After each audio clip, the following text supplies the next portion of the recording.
Bismillahirrahmanirrahim. Alhamdulillahirabbil alamin.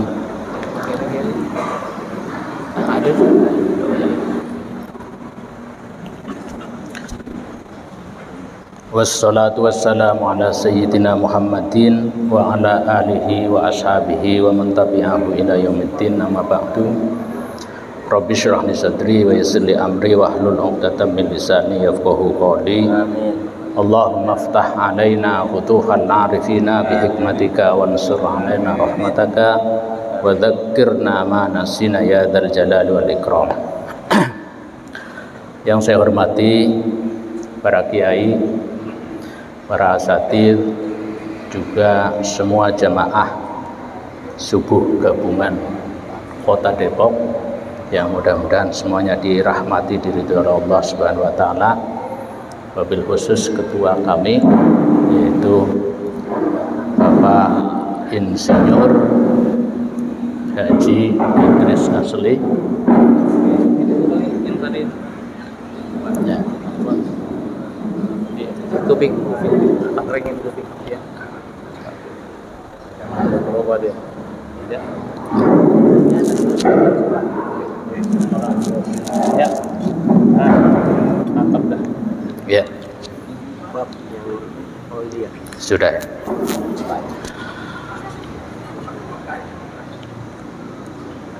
Juga para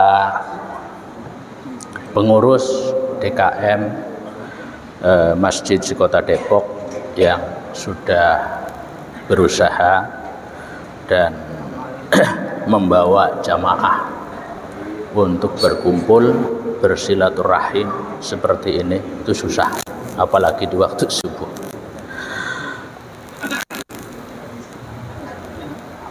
Kiai-kiai yang lain yang tidak bisa saya sebutkan satu persatu, ustadz-ustadz yang lain yang tidak bisa saya sebutkan satu persatu, mudah-mudahan tidak mengurangi rasa hormat saya dan tetap menjadikan berkah bagi kita semuanya. Amin. Ila hadratin Nabi Mustafa sallallahu alaihi wasallam. Syai'ul lailul Fatihah. A'udzu billahi minasyaitonir rajim. Bismillahirrahmanirrahim. Alhamdulillahirabbil alamin arrahmanir rahim maliki yaumiddin. Iyyaka na'budu wa iyyaka nasta'in ihdinas siratal mustaqim. Siratal ladzina an'amta 'alaihim ghairil maghdubi 'alaihim waladdallin. Amin. Pada kesempatan pagi hari ini saya akan membacakan tafsir Jalalain Quran surat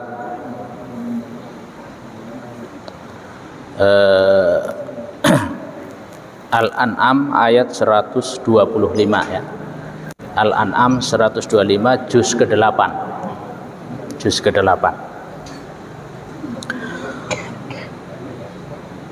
Qala al-musannif rahimahullahu ta'ala wa may yuridillahu ayyahdiyahu yashrah sadrahu lil Islam bi ayyaktiba fi qalbihi nuron fayan fasihalahu wa yaqbilahu kama warada fil hadis wa may yuridillah ayyudillahu yaj'al sadrahu dayyiqan ay bit takhfifi wat tasydid an qabulihi harajan sadidud dayyiq bi kasrir ra'i sifatun wa fathiha masdar wasf fihi mubalaghatun ka'annama yas'adu wa fi qira'atin yas'adu wa fihi ma idhamut ta'i fil asli fis sadi wa fi ukhra bisukuniha fis samai idza kallafal iman li shiddatihi alaihi kadzalik al aj'alu yaj'alullahu rijsa ay al adab awis syaitan ay yusallituhu alal ladzina la yu'minun. Kita baca harfiahnya dulu. Jadi kalau di pesantren salaf itu membaca pertama baca harfiah, setelah baca harfiah nanti baru murudnya. Kalau di akademik di kuliah itu istilah terjemah ada dua, ada terjemah harfiah, ada terjemah maknawiyah atau terjemah tafsiriyah. Sebenarnya sama di pesantren salaf dengan di dunia akademik, sama dalam hal ini. Pertama, membaca secara harfiah, itu terjemah harfiah. Yang kedua, dimurodi, kalau di pesantren itu dimurodi. Nah, itu artinya adalah diterjemahkan secara tafsiriyah. Kita baca harfiahnya dulu. Famay yuridillahu, maka siapa yang Allah kehendaki ayyahdiyahu, untuk bisa mendapatkan hidayah, yashrah, maka Allah membuka. Apa yang dibuka? Sodrohu, dadanya dibelah atau bukan? Yang dimaksud adalah dipahamkan untuk apa? Lil Islam, terhadap ajaran-ajaran agama Islam. Atau dipahamkan untuk apa? Dibukakan untuk apa? Untuk menerima kebenaran. Tafsirnya bi ayyak dzifa fi qalbihi, dengan menyalakan, menghunjamkan fi qalbihi, di dalam diri man tadi, seseorang tadi, dengan apa? Nuron, dengan cahaya. Jadi orang yang dibuka hatinya padang bahasa mana? Terang, hatinya terang, bercahaya, maka fayan fasiha lahu, terbuka lebar. Kasih nasihat gampang, ini orang seperti ini kasih nasihat gampang. Wayak bilahu, dan rima. Ini jangan dibaca wayukob bilahu. Kalau dibaca wayukob bilahu artinya mengecupnya. Wayak bilahu. Kama warada fil hadis, sebagaimana yang terdapat di dalam beberapa hadis. Kalau mau lebih banyak lagi hadis-hadisnya dibaca, nanti baca kitabnya yang lebih gede lagi, Ibnu Katsir misalnya. Itu banyak banget hadis-hadis yang menjelaskan tentang bagaimana caranya Allah membuka hati seseorang sehingga dia bisa menerima ajaran agama Islam. Bagaimana caranya Allah membuka hati seseorang sehingga dia itu menjadi orang yang sukses, dan seterusnya. Wa may yuridillah, dan siapa yang Allah kehendaki ayyudillahu, untuk bisa jadi orang sesat atau menjadi orang sesat, maka yaj'al, Allah jadikan sadrohu, dadanya. Dada itu tadi sekali lagi bukan dada fisiknya, tapi yang dimaksud adalah qalbunya, hatinya, fuadnya, atau juga lubnya yang jamaknya albab. Nah, itu dibuka atau ditutup oleh Allah Subhanahu wa taala, doyikon. Ini dibaca bit takhfifi wat tasydid, bisa dibaca doikon, bisa dibaca doyikon. Ini nanti babnya, nanti kalau belajar tafsir, ulumut tafsir, ada di bab qiraah, bab qiraah. Apa? An qabulihi, menerima, jadi susah menerima. Doyikon, sempit, tidak bisa menerima. Harajan, syadidud doyik, sangat sempit, nggak ada celah. Bikasrir ra'i sifatun wa fathiha masdar wasl fihi mubalaghatun. Bikasrir ra'i, bisa dibaca ronya kasrah, harijan, bisa juga dibaca fathah, harajan. Yang masyhur yang kita baca harajan. Ini juga babnya bab ilmu qiraah. Dibaca harajan itu adalah sifat fihi, di dalam kata harajan itu ada pengertian mubalaghah, artinya sangat sempit, Sangat sempitnya itu digambarkan kayak apa? Digambarkan ka'annama yas'adu fis sama, seakan-akan naik ke langit, memanjat langit. Memanjat tebing aja sudah susah, apalagi memanjat langit. Orang yang tidak mau menerima ajaran Islam, atau orang yang tidak mau menerima hakikat kebenaran, pada dasarnya itu seperti orang yang lagi memanjat langit. Memanjat langit, memanjat tebing aja sudah susah gitu. Memanjat langit. Orang memanjat langit itu biasanya megap-megap. Apa itu megap-megap? Itu kayak kemarin waktu zaman corona itu, orang kekurangan oksigen, kayak ikan keluar dari air, megap-megap. Kenapa? Karena kekurangan oksigen. Ternyata hasil penelitian, makin ke atas itu oksigen makin berkurang. Jadi orang kalau makin kekurangan oksigen itu kayak itu megap-megap. Nah, orang yang tidak mau menerima kebenaran itu hakikatnya kayak gitu, dadanya sesek, megap-megap. Mati enggak, hidup juga enggak. Itu kayak kemarin orang-orang yang pada nyari oksigen kayak gitu. Nah, harajan ka annama yas'adu fis sama. Yas'adu wa fi qiraatin, di dalam sebuah bacaan atau qiraah itu dibaca yas'adu. Jadi shotnya panjang. Yas'adu. Ada yang baca yas'adu, kita bacanya yas'adu.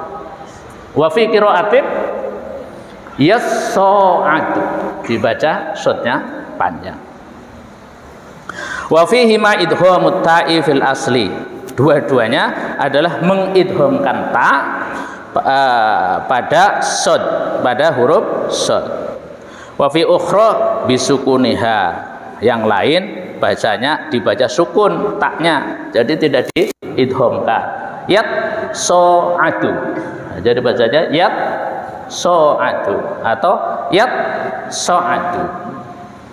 Wallahu a'lam. Ini ilmu qiraah nanti yang bahas.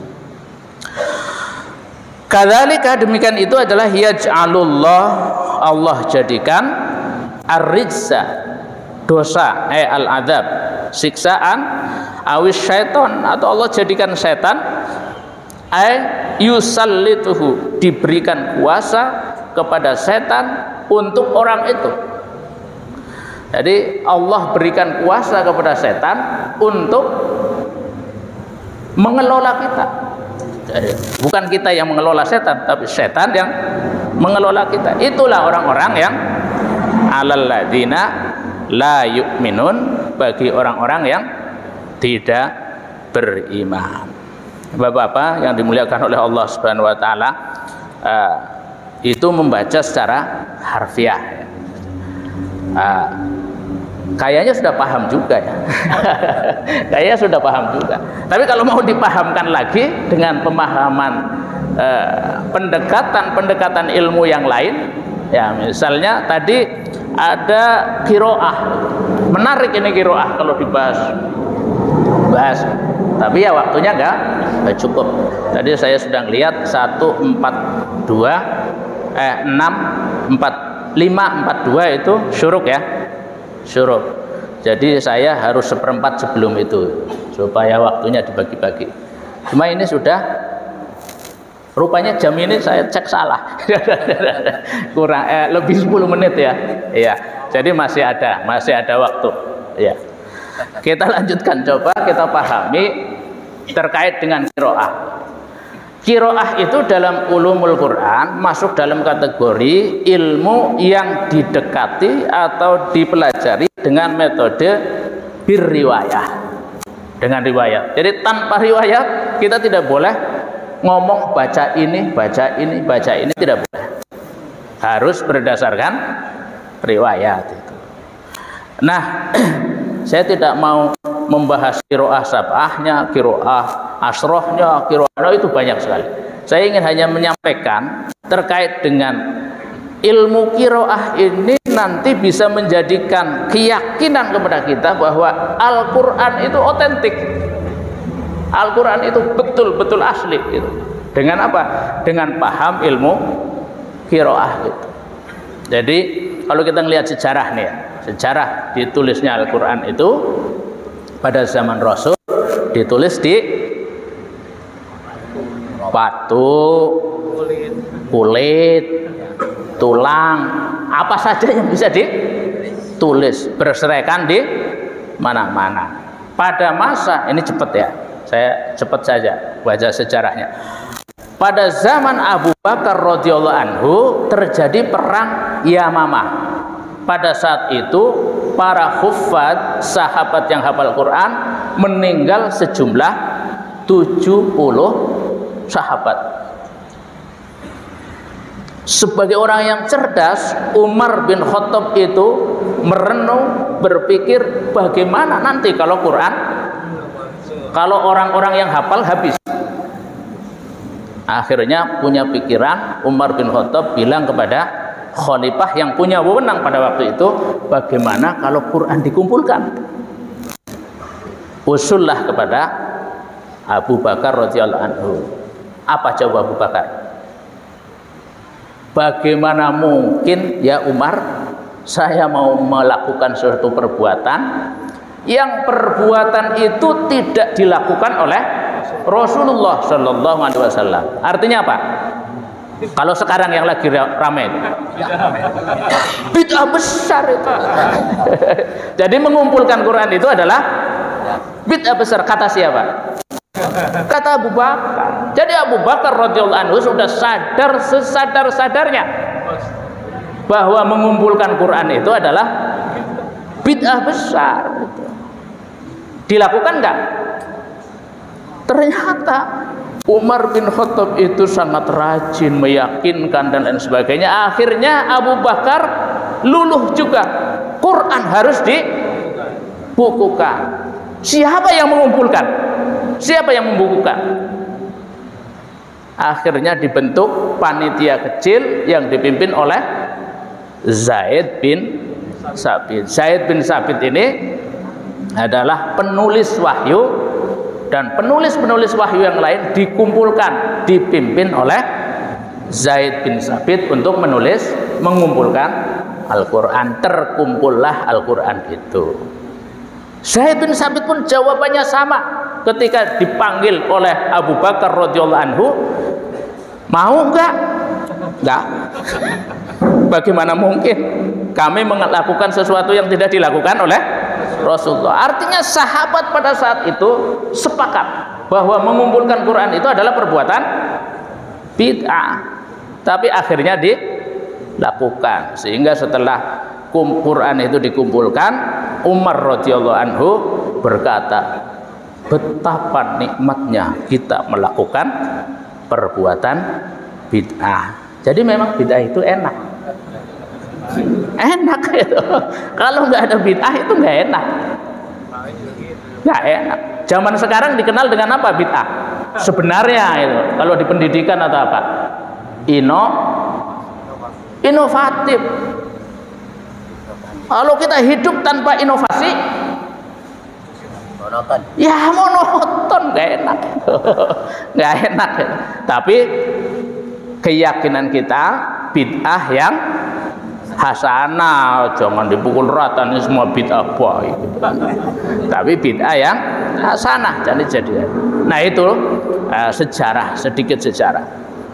Pada zaman Umar tidak ada masalah. Pada zaman satu lagi, zaman Utsman radhiyallahu anhu, Utsman itu ada masalah.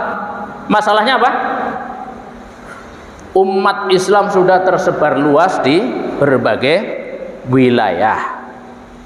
Orang mengajarkan Quran bebas, yang bisa langsung ngajar. Quran macam-macam itu, seenaknya sendiri orang ngajar.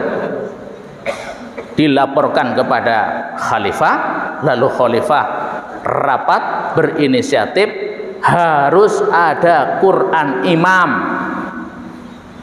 Nah, yang kita kenal sekarang Khot Utsmani, mushaf Utsmani itu sudah jadi dibikin rangkap. Ada yang rangkap 6, ada yang rangkap 7, ya itu riwayat ya. Yang jelas dibikin rangkap berapa, kemudian dikirim ke setiap provinsi. Semua pembelajaran mengajar Quran harus merujuk pada mushaf Utsman. Itu dikirain sudah nggak ada masalah lagi, nggak usah bid'ah lagi, ya. Pada masa Ali radhiyallahu anhu rupanya ada masalah lagi, nggak pada bisa baca kalau nggak ada titiknya. Karena yang ditulis pada masa Abu Bakar, ditulis pada masa Utsman radhiyallahu anhu itu Quran tanpa titik. Jadi ba, ta, sa, nun, ya sama tulisannya. Gimana kita baca? Gak bisa. Akhirnya dipanggillah seorang ahli bahasa, Abu Aswad Ad-Du'ali, untuk bisa membedakan itu. Dibikinlah bid'ah lagi di mushaf Utsmani itu, dikasih titik-titik. Ternyata masih salah juga. Masih zaman Ali bin radhiyallahu anhu itu. Akhirnya dipanggil lagi Abu Aswad Ad-Du'ali untuk bikin tanda baca, dan berkembang terus sampai akhirnya bid'ah di Indonesia tentang Quran itu yang terakhir bid'ah apa? Bid'ah dikasih warna. Quran dulunya nggak ada warnanya, dikasih warna. Kalau merah bacaan apa? Katanya untuk mempermudah itu, ada idgham, ada ikhfa, ada apa ya? Itu ya bid'ah juga itu. Nah, siapa yang bilang kalau itu bukan bid'ah? Nggak ada zaman Rasulullah. Bisa baca Quran tanpa ada bid'ah itu? Nggak bisa. Apalagi nggak ada titiknya, ya kan? Nah, di apa namanya? Apa ini yang orisinal? Yang orisinal justru qiraahnya itu. Maliki Yaumiddin ditulis mim lam kaf. Bacanya bisa panjang, bisa pendek, tidak boleh dirubah itu mim lam kafnya, tidak boleh. Maka disebut rosem, bukan kitabah gitu loh. Kalau rosem artinya gambar nggak boleh dirubah. Kalau kitabah boleh dirubah. Nah, ini sekedar cerita ya terkait dengan ini. Berapa menit lagi? Masih ada 30, 41, 5 menit lagi dah, nggak apa-apa ya. 5 menit lagi. Ini belum isinya masalahnya. Tadi baru baca. Mau mulai dari mana ini? Ya. Ini kita dekati dari ilmu psikologi ya. Ilmu psikologi terkait dengan hidayah, terkait dengan kesuksesan seseorang itu, yang menentukan sukses tidaknya seseorang, hebat tidaknya seseorang ya. Kalau dalam bidang ilmu psikologi apanya? Konsep dirinya gitu loh. Konsep dirinya. Atau sekarang yang lagi ngetren biasanya disebut mindsetnya. Mindset seseorang adanya di mana? Di hatinya, otaknya itu. Nah, maka Allah kalau mau merubah orang jadi sukses, kalau merubah orang itu bisa menerima hidayah gitu, yang dibuka apanya? Hatinya. Jadi kalau hatinya dibuka, beres. Orang miskin yang konsep dirinya miskin, dikasih modal berapa saja tetap jadi miskin. Kenapa? Habis, dia nggak bisa mengelola, nggak ada gambaran di otaknya bagaimana caranya mengelola modal itu. Tetapi orang yang konsep dirinya, mindsetnya orang kaya, dirubah oleh Allah, klek jadi mindset orang kaya, maka tidak dikasih modal materi, dia bisa nanya ke Pak ini, mana ini yang ahli-ahli bisnis itu, gimana nih saya lagi ada ini, bisa nggak itu bantu saya? Bisa katanya. Oh ya, gampang. Sekian tahun kemudian menjadi orang kaya. Kenapa? Tahu apa yang akan dikerjakan, terang, otaknya terang, dadanya menerima apa saja yang baik tentunya. Karena di sini adalah tadi ada kata Islam. Jadi Islam itu juga bisa dipahami apanya? Dipahami kesejahteraan. Nah, menerima kesejahteraan. Nah ini maka beruntunglah, ini saya kasih tahu lagi, beruntunglah bapak-bapak, ibu semuanya yang hadir sini jamaah subuh ini, pagi-pagi apa yang dilakukan semuanya dalam rangka apa? Dalam rangka membuka hati kita, membuka dada kita. Untuk apa? Untuk menjadi orang yang sukses dunia dan akhirat. Apa yang pertama dilakukan subuh ini? Baca apa? Ratib haddad. Coba itu disyarahi dari mulai bacaan pertama sampai akhir. Semuanya untuk membuka hati. Habis itu sholat subuh berjamaah. Habis sholat subuh berjamaah, di sholat subuh itu apa saja yang dibaca? Fatihah, minta petunjuk, ya. Duduk antara dua sujud, minta petunjuk. Bahkan ada yang minta dipaksa supaya dapat petunjuk. Ya Allah, kalau saya melakukan sesuatu yang ini dan itu keluar dari petunjukmu, tolong paksa aku supaya dapat petunjuk. Bunyi apa itu? Bunyi apa yang itu? Bukan apa? Wajburni itu terjemahannya biasanya cukupkan semua urusan. Aslinya bukan cukupkan.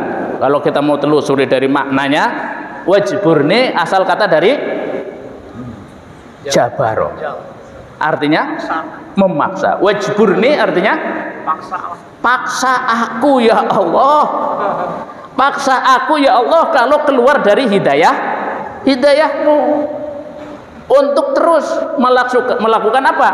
Siratal ladzina an'amta alaihim, jalannya orang-orang yang sudah mendapatkan petunjuk. Siapa? Minan nabiyyin wasiddiqin wasyuhada'i wassolihin.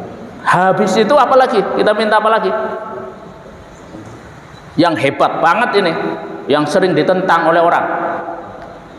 Sebagian, maksudnya sebagian. Doa apa? Doa kunut. Doa kunut. Coba Allahumma hdina, hidayah lagi. Wa'afina, apa itu?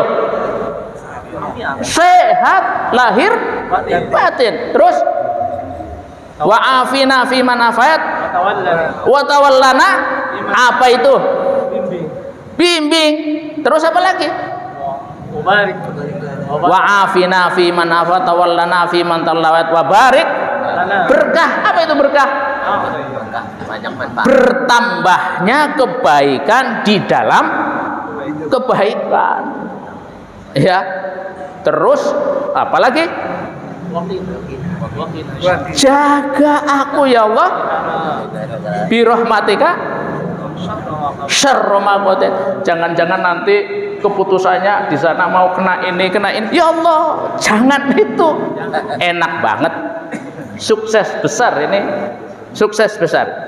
Ya, sukses besar kalau kita lakukan jamaah subuh seperti ini setiap hari. Nah, alhamdulillah kita sudah diajari 1 pekan sekali. Nah, hari apa? Ahad, Senin, Selasa, Rebo, Kamis, Jumat. Jangan ditinggalkan di masjid masing-masing. Ini kalau ditinggalin masjid masing-masing ini nggak berberkas, ini nggak berbekas. Nah, mudah-mudahan bermanfaat bagi kita semuanya. Kita tutup. Oh, jangan ditutup ya, masih ini. Billahi taufiq wal hidayah. Wassalamualaikum warahmatullahi wabarakatuh. Waalaikumsalam.